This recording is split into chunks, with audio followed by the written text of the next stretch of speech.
తండ్రి హయాంలోనేమో ఐఏఎస్లందరూ కూడా ముద్దాయిలు అయ్యి కోర్టు చుట్టూ తిరుగుతున్నారు. ఈ రోజున కొడుకు హయాంలో ఐపీఎస్లందరూ ముద్దాలయ్యి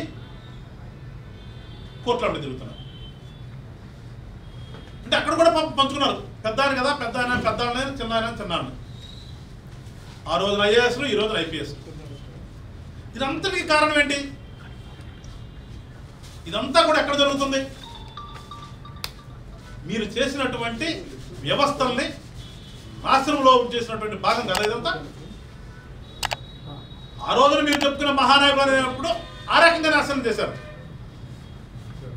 ఇవాళ సింహము, పులులు, మగధీరుడు అని చెప్పుకునే ఈ యొక్క నాయకుడు హయాంలోనేమో ఐపీఎస్లందరినీ కూడా బలి చేసి పోలీస్ వ్యవస్థని నిర్వీర్యం చేసి నాశనం చేసి ఇవాళ మళ్ళా తిరిగి అదే పోలీస్ వ్యవస్థ మీద ఇష్టానుసారంగా మాట్లాడుతారు.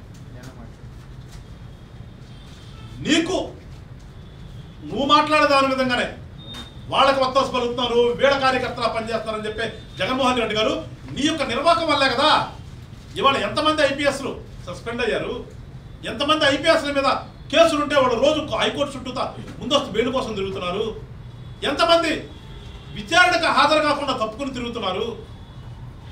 ఇదంతా తమర ఘనకార్యాలే కదా. మీరు గతంలో చేసినటువంటి వ్యవస్థ నిర్వీర్యం చేసినటువంటి భాగమే కదా. ఇవాళ వచ్చి ఎవరు తప్పు పడతావు? నిన్నటిదాకా నీకు చేపించుకుని నీ కోసం వాళ్ళంతా జీవితాలు నాశనం చేసుకున్న వాళ్ళే మళ్ళా తిరిగి వాళ్ళనే పోలీసులను బట్టలు ఉపదిస్తానని చెప్పేసి దిగదారి మాట్లాడుతున్నామంటే ఒకసారి పోలీస్ వ్యవస్థలో ఉన్నటువంటి మీరు కూడా అర్థం చేసుకోండి. జనసేన పార్టీ కోరుతున్నాం.